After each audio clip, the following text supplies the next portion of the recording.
Bonjour à tous et bienvenue sur la chaîne des arts martiaux français. Aujourd'hui je vais vous parler de fourchette, je vais vous parler de baïonnette avec Pinette. Nous allons travailler la 4e leçon, les principes de riposte, les feintes, les engagements et les dégagements. Alors là on va rentrer encore plus dans le vif du sujet, puisque avant on a appris gestes basiques, mais maintenant on va apprendre à s'en servir. C'est-à-dire que on va apprendre à parer et à riposter dans la foulée, et même utiliser des techniques que l'on retrouve dans l'escrime de pointe, l'escrime au fleuret notamment. Et du coup, avec la baïonnette, si vous savez faire de la baïonnette, vous aurez compris le principe du fleuret ou inversement. Désormais, voyons ce que Maître Pinette va nous dire sur le sujet.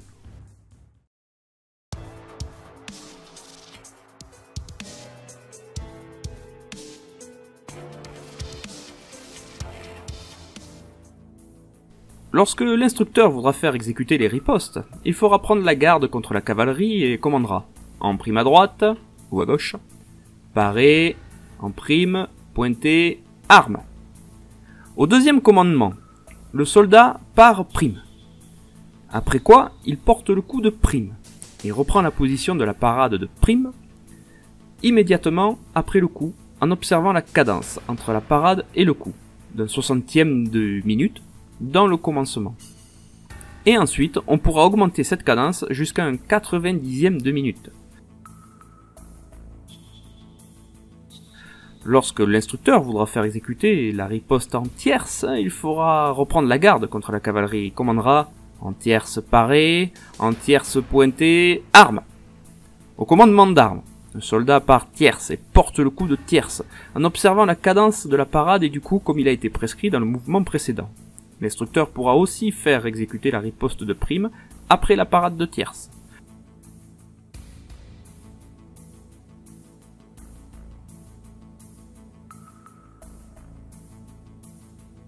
Pour faire exécuter la riposte de carte, l'instructeur fera reprendre la garde contre la cavalerie et commandera en carte, parée, en carte pointée, arme. Au deuxième commandement, le soldat part carte, riposte carte, et reprend la position de la parade de carte. Si l'instructeur voulait faire exécuter une riposte après la parade du contre de tierce, il commandera contre de tierce, parée, en tierce, pointée, arme. Au commandement d'arme, le soldat part le contre de tierce, porte la riposte de tierce et reprend la position de la parade de tierce. L'instructeur pourra aussi faire exécuter la riposte de prime après le contre de tierce. Lorsque l'instructeur voudra faire exécuter la riposte de carte, après la parade du contre de carte, il placera le soldat dans la garde contre la cavalerie et commandera contre de carte, parée, en carte, pointée, arme.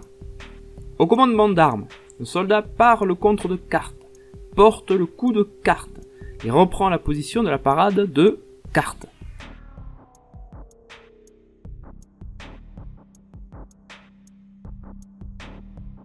L'instructeur pourra faire exécuter la riposte du coup lâché, après la parade de tierce, de carte, la contre de tierce ou le contre de carte, en observant le commandement suivant, en tierce ou en carte, parer, coup lâché, arme.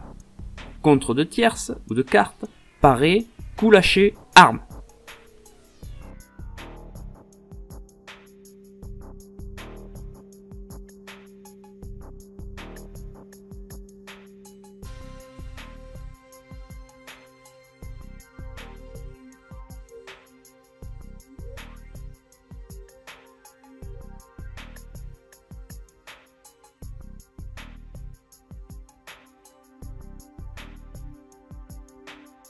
Bien donc, nous pouvons voir un petit peu mieux les principes de Pinette, hein.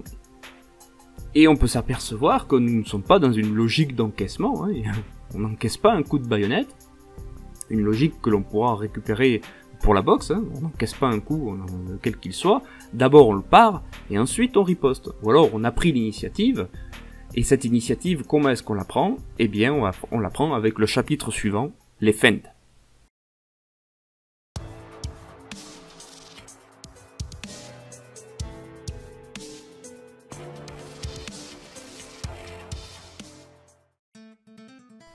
Les feintes ne se font que pour forcer son ennemi à parer du côté opposé à celui par où on veut le toucher. L'homme étant placé en garde contre l'infanterie, l'instructeur commandera feinte en tierce, ou en carte, pointé, arme. Au deuxième commandement, le soldat avancera vivement l'arme de 8 cm, comme s'il voulait porter le coup de tierce, en dirigeant la pointe de sa baïonnette à la hauteur de la poitrine, sans déranger la position du corps. Ce mouvement doit être bien prononcé et exécuté des mains seulement. Quand l'instructeur voudra faire reprendre la position de la garde, il commandera « Assurer, arme ». À ce commandement, le soldat reprendra la garde contre l'infanterie. Et c'est ainsi que nous pouvons prendre l'initiative lors d'un duel. Et maintenant, nous allons voir un peu plus en avant les gestes, ce que j'appelle les gestes tactiques, qui permettent donc de flouter l'adversaire, ou du moins de se protéger d'une éventuelle prise d'initiative. Et je nomme par ce geste tactique les engagements.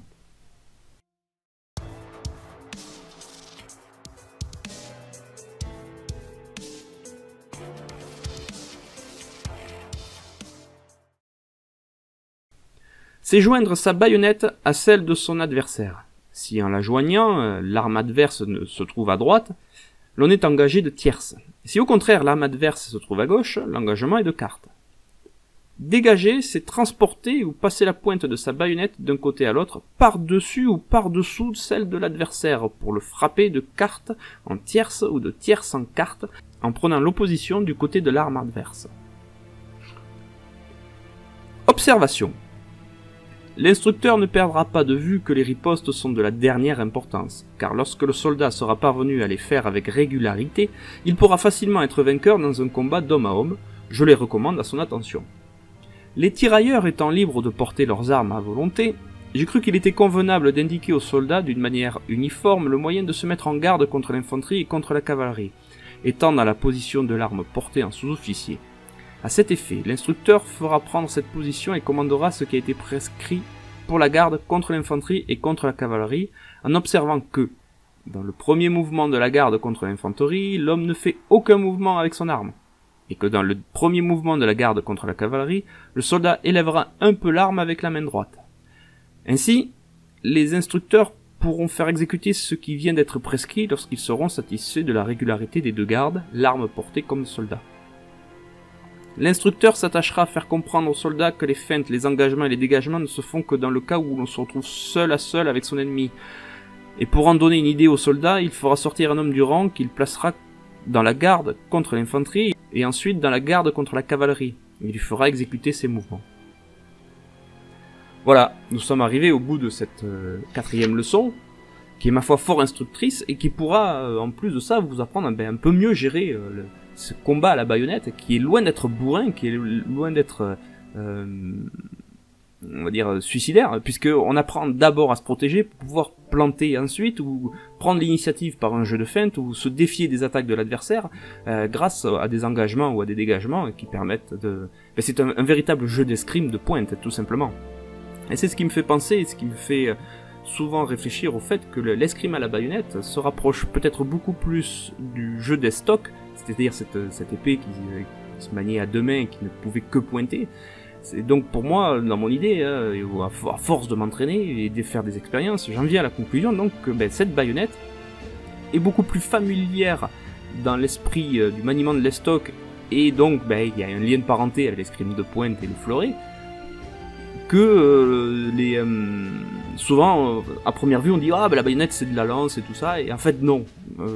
J'en suis de moins en moins convaincu, tout simplement parce que sur une lance, on peut saisir sa lance, on va dire, d'où on veut sur la hampe. C'est-à-dire les mains peuvent glisser d'un côté à l'autre, on peut équilibrer, on peut faire des choses, c'est beaucoup plus libre. Tandis que là, avec le fusil, vous pouvez pas faire ce que vous voulez, vous pouvez pas faire glisser vos mains sur le long du canon, parce qu'entre la dragonnière, les capucines et tout ce qu'il y a, les organes de visée, ou alors la platine à silex, tout ça, c'est très compliqué de manœuvrer les mains. Elles sont plus ou moins fixées et demeurent au même endroit, très peu de mobilité en fait. Et c'est pour ça que j'en viens plutôt à l'idée que la baïonnette est plutôt une descendante du maniement de l'estoc et cousine du fleuret plutôt que du maniement de la lance.